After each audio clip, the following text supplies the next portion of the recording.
Salut à tous, aujourd'hui on va parler de Blade Runner 2049 qu'on a vu avec Anna. Coucou. Donc réalisé par Denis Villeneuve qui avait réalisé Premier Contact que j'avais vraiment beaucoup aimé l'année dernière. Alors à noter que le film est aussi produit par Ridley Scott qui a priori voulait avoir le Final Cut et est écrit par Anton Fauchner qui avait écrit le premier Blade Runner. Donc voilà, on est quand même sur une équipe qui avait bien touché au premier, sans blague.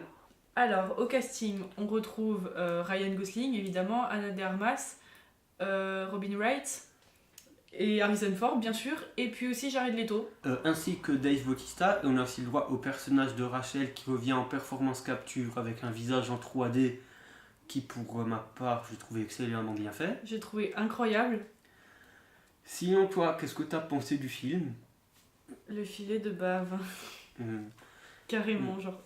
Non, mais c'est bien plus qu'une suite de Blade Runner, c'est vraiment un prolongement.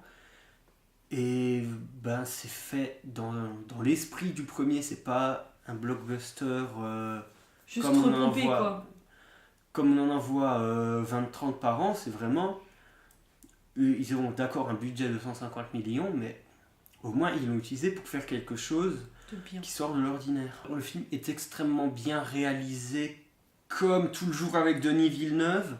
Dire, est-ce qu'il a fait un film mal réalisé? Non, je ne pense pas. Alors déjà, un des premiers points, c'est la photographie de Roger Deakins, donc sûrement un des meilleurs chefs-op qu'on a actuellement avec Lubeski peut-être. Et la lumière est vraiment très belle. Par contre, un petit détail au niveau de la 3D, au bout d'un moment là vraiment on ressent les problèmes dus aux lunettes. Toute une partie du film qui se passe dans un décor vraiment très orange, quand on enlève les lunettes et qu'on les remet, ça fait une différence vraiment flagrante. On n'insiste pas comme ça tout au long du film. Là où Denis Villeneuve était sûrement un très bon choix pour la réalisation d'une suite à Blade Runner, c'était au niveau des plans qui laissent durer assez longtemps, et donc ce qui était le cas dans le premier Blade Runner. Donc, du coup, on a quelque chose qui, au niveau du rythme, reste assez similaire, même si on verra après, ça a été bien modernisé, quoi. Pour ce qui est du jeu d'acteur, il y a déjà Ryan Gosling, qui dans la vraie vie apparemment est un bon gros déconneur, mais qui s'illustre, c'est pas la première fois, dans des rôles de personnages peu loquaces en fait. Et c'est super bien. Franchement, il porte le film. Il y a une attention qui est vraiment donnée à son regard. D'ailleurs, on commence le film comme pour le premier Blade Runner sur un œil en couplant. Harrison Ford, qui c'est un de ses meilleurs rôles depuis son meilleur rôle des 5 dernières années. Voilà. Il interprète toujours le rôle de Descartes et avec toujours la même justesse, avec le même caractère. C'est exactement le même gars, mais des années après, quoi. Je sais pas, j'ai même l'impression qu'il le joue mieux qu'en 80. Ouais. Genre un peu bourru comme ça, enfin. Je l'ai trouvé génial. Comme tout le reste du putain de film d'ailleurs. Même pour ce qui est de Ana de Armas, qu'on avait vu dans Overdrive il y a pas longtemps.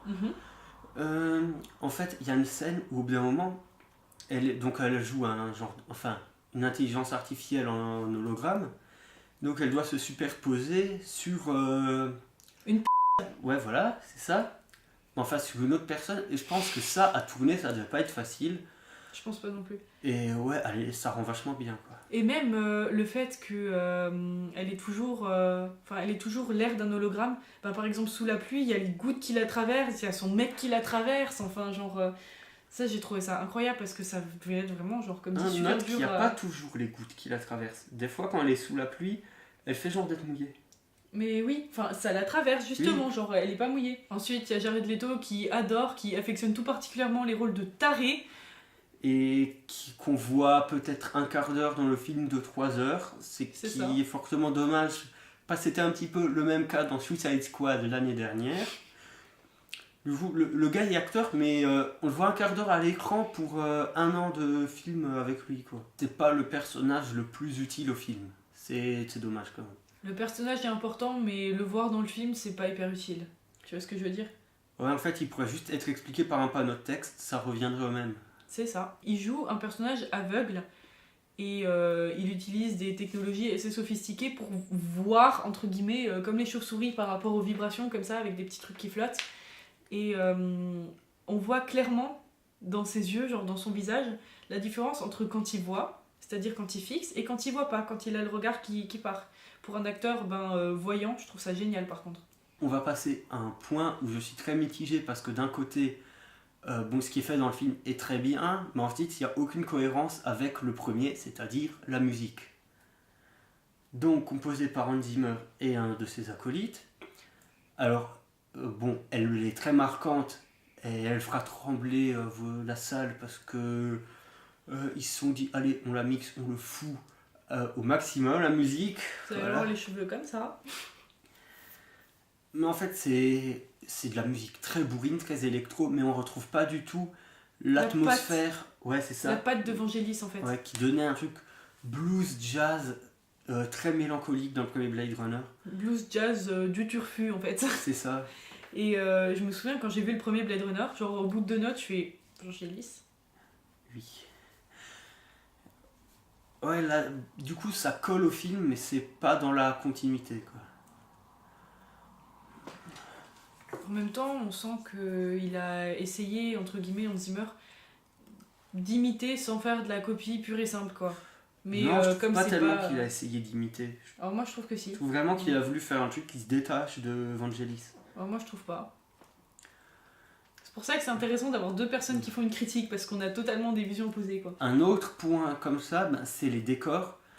Là où dans le premier, on était vraiment très à l'étroit, ici, il y a beaucoup moins de buildings qui sont très hauts. J'ai trouvé ça un petit peu bizarre la première fois qu'on voit la ville. Et même le premier endroit qu'on voit dans le film, c'est genre limite le désert, quoi. Ça, c'est l'extérieur de la ville. Ouais, je sais, mais... D'ailleurs, c'est... Pour ceux qui ont lu le roman, le premier Blade Runner faisait comme si les gens avaient lu le roman parce qu'il ne précisait pas du tout que l'extérieur de la ville était complètement désertique et plein de poussière. Alors que là, c'est beaucoup plus montré, ça corrige le tir. Je ne me reviens pas si je vous ai dit que ça par rapport au premier Blade Runner. Los Angeles ressemble un petit peu à Los Angeles de maintenant. Donc quelques buildings très grands au milieu, mais ensuite le reste beaucoup plus bas. Alors que le premier Blade Runner donnait l'impression qu'il n'y avait que des grands buildings partout. Je sais pas si tu l'avais ressenti comme ça, toi. Non, moi je trouve pas, c'est que genre... l'action qui se passe dehors, c'est quand même très bas, genre je l'avais ressenti. Genre dans le premier. Par contre, une des premières scènes qui se passe en extérieur, genre dans la ville, avec des gens à pied, se passe en hauteur. Oui, c'est vrai. Voilà. Donc du coup, ouais, mais pour le premier, genre par exemple quand il va aller manger ou quand il se fait arrêter par les Schmitt et tout. Ouais, mais ça donnait l'impression que les buildings étaient hyper hauts au-dessus d'eux. Ouais, je sais pas. Et j'avais pas cette impression dans celui-là. Il y a quand même beaucoup de recherches visuelles pour tout ce qui se passe en dehors de la ville qui laissait où il n'y avait rien à respecter par rapport au premier vu que c'était pas montré. Donc on peut préciser là où se passe le début du film. Donc la scène avec Dave Bautista. Donc on voit un petit peu les cultures améliorées donc par le personnage de Neander Wallace joué par Jared Leto. Donc donc dans le premier Blade Runner c'était la Tyrell qu'on voyait partout. Là cette fois c'est sa compagne à lui. Qui a repris la Tyrell en fait. Ouais, il y a aussi l'énorme déchetterie qu'il doit faire. Oui. Qui est au moins aussi grande que la ville. Qui peut faire penser au jeu Mad Max qui était sorti en 2015. Le dernier décor vraiment très bien, c'était celui de l'ancien casino, donc où il y a quand même quasiment 20% du film qui se passe, là où les lumières sont très oranges comme on le disait. Ce que je trouve qui fait très Mad Max-esque, les lumières oranges. Ouais. Non, ce casino était vraiment je crois, le meilleur décor du film. Ouais, surtout genre, tu sais... Quand les 2 personnages se rencontrent, là où il y a le piano et tout, j'aimais beaucoup cette pièce. Ensuite, encore sur le décor de la ville, on voit qu'il y a eu quelque chose qui s'est passé pendant 30 ans. Voilà, donc on n'est pas du tout sur la même ville, les rues sont plus propres déjà. On a l'air un peu moins serré que dans le premier. Et c'est des petits détails mais qui ont leur importance. Il n'y a plus les cheminées qui crachent du feu par exemple. Et tout ça, ça veut vraiment dire quelque chose au sein du film. Et il y a plein de trucs qui ont été améliorés. Par exemple, les hologrammes, ils sont immenses. Genre, ils font 20 fois la taille genre d'un humain. D'ailleurs, ces hologrammes géants, ça fait assez 2017, vu qu'on l'avait aussi dans Ghost in the Shell en début d'année. Et donc la boucle est bouclée vu que Ghost in the Shell s'inspire de Blade Runner. Voilà. Et du coup, moi, avant, tu sais, quand on parlait des rues qui étaient assez basses, quand les personnages de Ghost in the Shell marchaient dans les rues, moi, ça me faisait vraiment penser à ça avec les grands buildings et les rues. Ouais. Par contre, le seul truc qui n'évolue pas, ce sont les écrans géants pour les pubs. Donc on a droit toujours à la pub de Atari, et c'est drôle parce que dans les années 80, on pensait que Atari ce serait vraiment le leader maintenant. Et en fait, ils sont un petit peu aux oubliettes, quoi, c'est dommage. Ah, et maintenant, vu que c'est produit par Sony, ils se font leur propre placement de produit au milieu du film. Ah, on parlait beaucoup du travail visuel de Roger Deakins, mais aussi, il y a un énorme travail du son. Non mais... Oui. Tous les bruitages sont vraiment très, comment dire, organiques. C'est ça. Par exemple, les petits robots qui volent là, justement, de Neander Wallace. J'ai jamais entendu ça. Moi non plus. Et il y a un truc sur le travail du son que j'ai bien aimé. Quand on parlait avant de l'IA qui sert de femme au personnage de Ryan Gosling, elle est contenue dans une espèce de petit stylo comme ça. Et quand il reçoit une notification ou une réaction de la part de cette IA, au lieu d'un bip ou d'un tut tout simple, ça joue quelques notes de Pierre et le Loup de Prokofiev. Que j'ai remarqué tout de suite. Ce que j'ai bien aimé par rapport à l'héritage donc, du premier Blade Runner, c'est l'évolution des technologies qu'ils ont fait. Donc déjà, on peut retrouver la technologie de zoom dans les photos qu'il y avait dans le premier. J'y ai pensé aussi. Et bon, ensuite, dans les années 80, on pensait pas qu'il y aurait forcément des écrans plats chez les gens de tous les jours, quoi. Mais du coup, là, ça passe directement au tout holographique. Ouais, c'est ça. Donc du coup, en fait, les écrans plats, ceux des pubs, on les voit pas. Et donc, ça essaye un petit peu de faire genre, non mais c'est un futur alternatif, quoi. Ça passe tout de suite à la VR, quoi. Tu vois, genre quand il a les lunettes sur le nez. Il y a un truc que j'ai énormément apprécié dans ce film-là, c'est que il y a des moments où ils mettent des images de l'ancien film. Oui. Ça assure un petit peu une cohérence, quoi. Ouais, mais oui. Mais moi j'ai trouvé que c'était un clin d'œil plus que sympathique. Bon, ça reste quand même un peu du fanservice. Mais... Oui, je sais, mais je sais pas, moi j'ai adoré. Je sais pas toi. Maintenant, après avoir bien parlé de la forme, on peut enfin parler du fond, qui est tout aussi importante, enfin voire même plus. Donc l'histoire nous amène au personnage de Kay, donc joué par Ryan Gosling, et qui est un répliquant Blade Runner lui-même, et qui est amené à enquêter sur un hypothétique enfant de répliquant. Et donc il doit retrouver les parents et surtout ce qui est devenu l'enfant. En fait, c'est très très difficile d'expliquer l'histoire sans vous lâcher une tapée de spoil en fait. Donc on va essayer d'être le plus concis possible. Non, je pense que c'est possible, il y a tellement de trucs à dire sans parler des spoilers en fait. Et donc le personnage est nommé Kay parce que c'est juste la première lettre de son code de répliquant. Enfin, de son numéro de série, voilà. En fait, ce pauvre bonhomme, il a pas de prénom. Et donc, donc il a une femme intelligence artificielle, parce qu'a priori, un répliquant n'aurait pas le droit d'avoir une femme humaine. Enfin, on ne veut pas qu'un répliquant ait une femme humaine, parce que c'est des réplicants. Alors, il semble que certaines personnes n'aient pas compris le principe des réplicants. Donc, on va le clarifier pour ceux qui pensent que ce sont des clones. Non! Les réplicants sont des êtres synthétiques créés pièce par pièce comme on créerait une voiture. Et donc c'est assemblé plus tard et si c'est créé dans divers endroits, c'est parce que des personnes se spécialisent dans les yeux, dans les os, etc. Les réplicants n'ont rien de naturel. Les réplicants ont des organes comme ceux des humains, sauf qu'ils ne sont pas créés biologiquement mais artificiellement. Et donc, ils n'ont pas d'ADN humain. Parce que sinon, ce serait beaucoup trop facile de comprendre comment des réplicants ont pu faire un enfant. Et c'est sûr que si on ne comprend pas que ce sont des êtres synthétiques, on ne peut pas comprendre le film. Si les réplicants avaient vraiment été des clones... on en parlerait. Il y aurait eu une intrigue de malade là-dessus, je pense. Même dans les deux films, quoi. Alors, un autre point important du film, malgré qu'il soit produit par Ridley Scott, qui pense que Descartes est un répliquant, Denis Villeneuve laisse toujours le suspense en fait. Sinon j'aimerais juste revenir sur la partie technique, c'est que c'est un film à 150 millions de dollars et qui a seulement quelques scènes d'action. Et ça, c'était franchement osé, quoi. Il n'y a pas des scènes d'action à tout bout de champ. Ça reste vraiment une suite à Blade Runner qui n'est pas dénaturée. C'est ça. Et genre les scènes d'action et les scènes de bataille, elles sont là quand c'est vraiment important d'y en avoir, quoi. Il n'y en a pas vraiment, genre, quand c'est totalement inutile.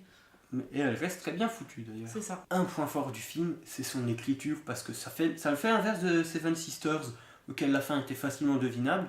Là, il nous fait croire qu'on a deviné la fin et tout. Et en fait, non, il arrive bien à nous retourner, quoi. Le cerveau et la situation. Au niveau des messages du film, cette fois, il fait un petit peu l'inverse du premier Blade Runner, qui s'interrogeait beaucoup sur notre avenir et un peu sur notre présent. Là, c'est un petit peu plus l'inverse. Je trouve aussi, ouais. Ben, déjà, parce qu'il y a beaucoup de technologies qui, même si dans l'univers de Blade Runner sont futuristes, c'est en fait des trucs qu'on a maintenant. Par exemple, les IA qui sont de plus en plus réalistes. Ouais. Non, par contre, ce qui est plus futuriste, c'est le traitement de la pollution et des vers. Ben, par exemple, la compagnie Wallace élève des vers, et donc ce qui est considéré là comme comment on dit, notre avenir, quoi. Qu'on devra se nourrir La d'insectes. nourriture quoi. du futur, c'est ce qu'on dit souvent des insectes, c'est que c'est la nourriture du futur. Et ben là, dans ce film, c'est la nourriture du futur, littéralement. Il nous montre aussi les plantations, comment dire, hors sol. il Ouais, me c'est semble. ça, c'est même plus des OGM, c'est un stade au-dessus. Non, c'est même pas que c'est des OGM, c'est juste que c'est fait dans le meilleur, pour que ça ait le meilleur rendement, mais tout en étant assez respectueux de la nature. Ça nous parle aussi de toutes les tâches qui sont de plus en plus robotisées, vu qu'ils utilisent des réplicants comme policiers, voilà. Et enfin, simplement, il nous parle d'écologie en nous montrant l'énorme dépotoir qui est à côté de la ville. Et enfin, Peugeot est la marque de bagnole du turfu. En fait, la voiture du personnage de Ryan Gosling est de marque Peugeot. Ce qui prouve vraiment que dans Blade Runner, donc dans le futur, il y a une multiculturalité et que les marques qui sont, tu vois ce que je veux dire, qui sont pas vraiment présentes à l'échelle mondiale, et ben elles ont repris le poil de la bête. Ouais. Donc, qui était déjà un petit peu une thématique du premier où tout était en japonais, il me semble, et en anglais. Donc là, c'est toujours le cas, même si c'est moins présent. Voilà. Pour conclure, Blade Runner est l'inverse d'une trahison par rapport à l'œuvre originale. Donc je vous le conseille totalement si vous avez aimé le premier. Ensuite, si vous n'avez pas vu le premier et que vous pensez juste voir un divertissement, mais vous êtes complètement à côté du truc, faut vraiment pas poser son cerveau, bien au contraire. Faut attacher la ceinture de son cerveau et franchement regarder le premier aussi, genre tant que vous y êtes. Je pense qu'il peut être tout aussi marquant que le premier. Donc ça, il faudra voir dans 10 ou 20 ans. Mais il vaut largement le coup. Et donc, Vas-y, moi, toi, je tu dis peux mon dire truc. ton truc. Aussi, est-ce que vous avez déjà vu un film que vous avez trouvé tellement bien que ça vous a empêché de dormir la nuit? Parce que moi, oui. En tout cas, merci d'avoir regardé la vidéo. N'hésitez pas à vous abonner, à laisser votre avis sur le film en commentaire et surtout à partager la vidéo. C'est le plus important pour nous. Nous, on vous dit à plus.